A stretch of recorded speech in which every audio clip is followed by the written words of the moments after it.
Welcome students. Okay, get ready क्योंकि आज हम एक सच में मैसिव टॉपिक टैकल करने वाले हैं।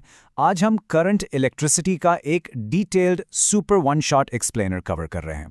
चाहे आप इसे पहली बार पढ़ रहे हो या फिर लास्ट मिनट एग्जाम प्रेप कर रहे हो, मैं आपके लिए हर एक कॉन्सेप्ट बिल्कुल ब्रेक डाउन करूंगा, उन मैक्रोस्कोपिक फार्मूला से लेकर वायर के अंदर चलने वाले इलेक्ट्रॉन्स के माइक्रोस्कोपिक डांस तक। So let's lock these concepts in. Okay, let's dive into this. यहाँ हमारा आज का रोड मैप है। हम स्टार्ट करेंगे इलेक्ट्रिक करंट से, फिर Ohm's law and resistance, drift velocity, limitations of Ohm's law, temperature effects और आखिर में एक quick chapter summary. Alright, Section 1, Introduction to Electric Current. आसमान में चमकती हुई लाइटनिंग बेसिकली चार्जेस का एक केओटिक फ्लो है, राइट? बट इस चैप्टर में हम रिवर्स की तरह एक smooth steady flow of charges पढ़ रहे हैं। मैथमेटिकली स्पीकिंग, इलेक्ट्रिक करंट, जिसे हम I से रिप्रेजेंट करते हैं, is basically the rate of flow of charge perpendicularly through an area per unit time. So I is equals to dq/dt और इसकी SI यूनिट एम्पियर। अब एग्जाम के लिए एक प्रोटिप याद रखिए, डायरेक्शन होने के बावजूद करंट एक्चुअली एक स्केलर क्वांटिटी है, वेक्टर नहीं। ये वेक्टर एडिशन के लॉस को ओबे नहीं करता। नाउ आप शायद सोच रहे होंगे, अगर इलेक्ट्रॉन्स इतने इनक्रेडिबली टाइनी होते हैं तो वो एक बिल्डिंग को पार करने लायक करंट आखिर बनाते कैसे हैं? Well, the secret is in the numbers. एक टिपिकल मेटालिक कंडक्टर में इलेक्ट्रॉन डेंसिटी, मेरा मतलब है नंबर ऑफ फ्री इलेक्ट्रॉन्स पर क्यूबिक मीटर, एक एस्ट्रोनॉमिकल 10⁻29 होती है। Just imagine that. इतने मैसिव नंबर की वजह से ही इनका छोटा सा मूवमेंट भी कलेक्टिवली एक बहुत large measurable electric current create कर देता है। Moving on to Section 2, Ohm's Law and Resistance. Okay, so Ohm's law समझने से पहले हमें रेजिस्टेंस समझना बहुत जरूरी है। इमेजिन आप साइकिल चला रहे हैं, ठीक है? अगर आप पेडलिंग रोक दें तो रोड का फ्रिक्शन आपको आगे बढ़ने से रोक देगा। रेजिस्टेंस एग्जैक्टली वही चीज है। Think of it as the circuit's friction. ये हर सब्सटेंस की एक इनहेरेंट प्रॉपर्टी है जो करंट के फ्री फ्लो को रेजिस्ट करती है। यूनिवर्स का लिटरली हर मटीरियल इस इलेक्ट्रिकल फ्रिक्शन का कुछ ना कुछ लेवल जरूर ऑफर करता है। तो अब आता है ओम्स लॉ, जो कहता है कि कांस्टेंट टेम्परेचर पर वोल्टेज V डायरेक्टली प्रोपोर्शनल होता है करंट I के, और यहाँ इसका प्रोपोर्शनैलिटी कांस्टेंट ही रेजिस्टेंस R है। So we get the famous formula V = IR। पर सवाल ये है कि R किस पर डिपेंड करता है? ये डिपेंड करता है मटेरियल की रेजिस्टिविटी ρ, उसकी लेंथ L और क्रॉस सेक्शनल एरिया A पर। फॉर्मूला बनता है R = ρL/A। To put that into perspective, अगर आप किसी वायर का क्रॉस सेक्शनल एरिया एग्जैक्टली आधा कर दें तो आप टेक्निकली उसकी रेजिस्टेंस डबल कर रहे हैं। लेकिन यहाँ आपके लिए एक बहुत इंटरेस्टिंग कंसेप्चुअल पजल है। जैसे ही आप स्विच ऑन करते हैं, वायर में इलेक्ट्रिक फील्ड इंस्टेंटली एस्टैब्लिश हो जाती है, राइट? और फिजिक्स कहती है कि इलेक्ट्रिक फील्ड में लगने वाला फोर्स एक चार्ज को कंटिन्यूसली एक्सेलरेट करता है।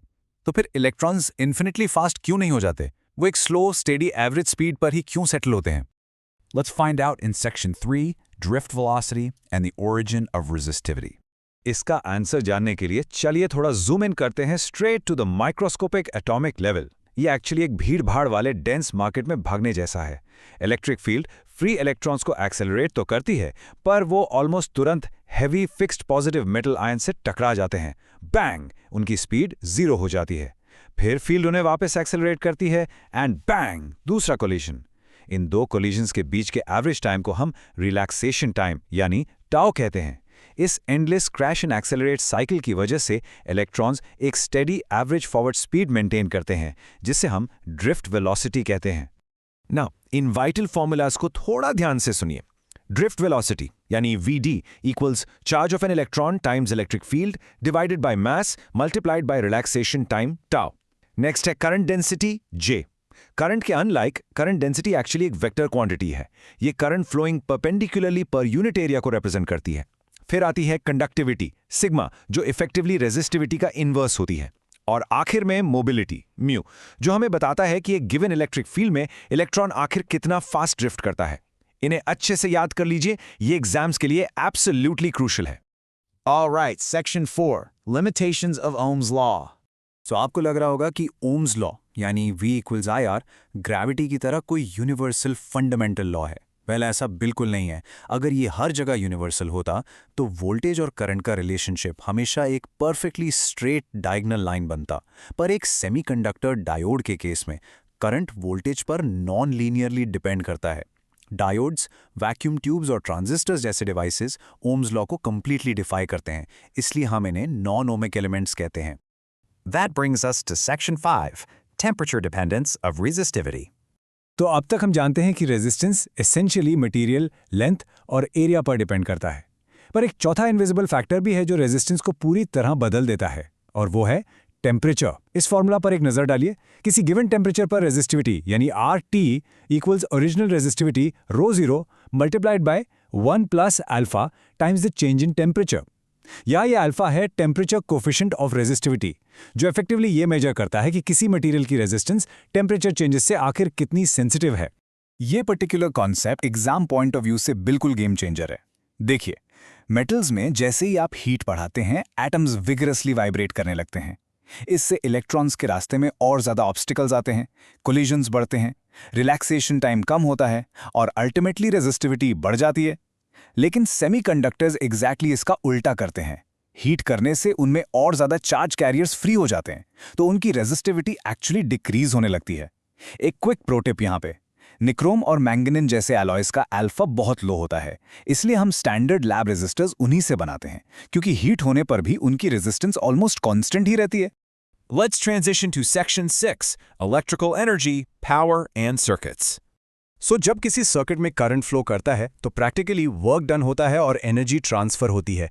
जब इलेक्ट्रॉन्स मेटल आयन से टकराते हैं, वो अपनी काइनेटिक एनर्जी एटम्स को दे देते हैं। इससे एटम्स और फास्ट वाइब्रेट करते हैं और वायर लिटरली हीट अप हो जाती है। इस डिसिपेट हुई एनर्जी का फॉर्मूला सिंपली है current times voltage times the change in time. फिर आती है पावर यानी एनर्जी पर यूनिट टाइम। इससे निकालने के 3 बहुत ही हैंडी फॉर्मूलाज हैं। पावर इक्वल्स IV, I²R या फिर V² डिवाइडेड बाय R। आपके न्यूमेरिकल में जो वैल्यूज दी हों, बस उसके हिसाब से इस टूल बॉक्स से राइट फॉर्मूला पिक कीजिए। अब आप सोचिए, इस करंट को आगे पुश आखिर कौन करता है? यस, सेल्स और बैटरीज। यहां EMF या इलेक्ट्रोमोटिव फोर्स वो work done per unit charge है जो चार्जेस को पूरे सर्किट में मूव करता है। पर हमेशा याद रखिए, बैटरी के अंदर के केमिकल्स भी थोड़ा सा फ्रिक्शन ऑफर करते हैं, जिसे हम इंटरनल रेजिस्टेंस कहते हैं। जब हम सेल्स को सीरीज में कनेक्ट करते हैं तो उनके EMF सिंपली एडअप हो जाते हैं, एक स्ट्रॉन्गर पुश देने के लिए। पर पैरेलल कनेक्शन में मैथ्स थोड़ा ट्रिकी हो जाता है, क्योंकि वहां इक्विवेलेंट EMF उनके इंडिविजुअल इंटरनल रेजिस्टेंसेस पर हेवीली डिपेंड करता है। अब उन कॉम्प्लेक्स सर्किट्स के लिए जहां सिर्फ ओम्स लॉ से काम नहीं बनता, हमें हेवी आर्टिलरी यूज करनी पड़ती है। Enter Kirchhoff's rules. उनका फर्स्ट रूल, जिसे जंक्शन रूल भी कहते हैं, बेसिकली चार्ज कंजर्वेशन पर बेस्ड है। मतलब जितना करंट एक जंक्शन के अंदर आएगा, एग्जैक्टली उतना ही बाहर जाएगा। उनका सेकंड रूल यानी लूप रूल एनर्जी कंजर्वेशन की बात करता है। किसी भी क्लोज्ड लूप में टोटल वोल्टेज ड्रॉप एग्जैक्टली 0 होता है। और आखिरी में आता है व्हीटस्टोन ब्रिज, एक ऐसी ब्रिलियंट सर्किट सेटअप जहां ब्रिज बैलेंस होने पर, यानी जब सेंट्रल गैल्वेनोमीटर में एब्सोल्युटली 0 करंट हो, तो हम किसी भी अननोन रेजिस्टेंस को परफेक्टली कैलकुलेट कर सकते हैं। And finally, Section 7, Chapter Summary and Conclusion. Wow, macro level से लेकर बिल्कुल माइक्रो लेवल तक हमने आज करंट इलेक्ट्रिसिटी का पूरा चैप्टर ट्रैवर्स कर लिया है। चलिए एक रैपिड फायर रीकैप करते हैं सब कुछ लॉक इन करने के लिए। करंट चार्ज का एक स्टडी फ्लो है, पर यह वेक्टर नहीं, एक स्केलर क्वांटिटी है। Ohm's law V equals IR ohmic devices के लिए एक जबरदस्त रूल है। एक वायर की रेजिस्टेंस डायरेक्टली उसकी डायमेंशंस और टेम्परेचर पर डिपेंड करती है। माइक्रोस्कोपिक लेवल पर देखें तो करंट अनएंडलेस कोलिजन्स के बीच इलेक्ट्रॉन्स की ड्रिफ्ट वेलोसिटी है। और हमेशा याद रखिए, हीट करने पर मेटल्स वर्स कंडक्टर्स बन जाते हैं, पर सेमीकंडक्टर्स बेटर बन जाते हैं। आज हमने जेन्युइनली एक बहुत मैसिव ग्राउंड कवर किया है। अब मैं चाहता हूं आप एक सेकंड लीजिए और सोचिए, इस पूरे करंट इलेक्ट्रिसिटी चैप्टर में कौन सा कॉन्सेप्ट आपको सबसे ज्यादा ट्रिकी लगता है? क्या वो ड्रिफ्ट वेलोसिटी है या शायद किरचॉफ्स रूल्स का एप्लीकेशन? जो भी हो, अपने स्पेसिफिक डाउट्स नीचे कमेंट्स में तुरंत ड्रॉप कीजिए। सवाल को क्लियरली लिखना कॉन्सेप्ट समझने का पहला स्टेप होता है और मैं पर्सनली उन्हें पढ़ूंगा।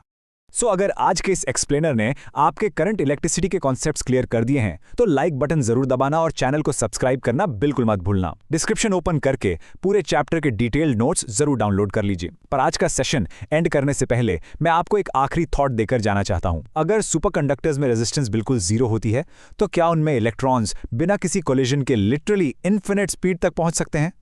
इस बारे में जरा सोचिए। कीप स्टडीइंग, कीप क्वेश्चनिंग और मिलते हैं आपसे अगले सेशन में।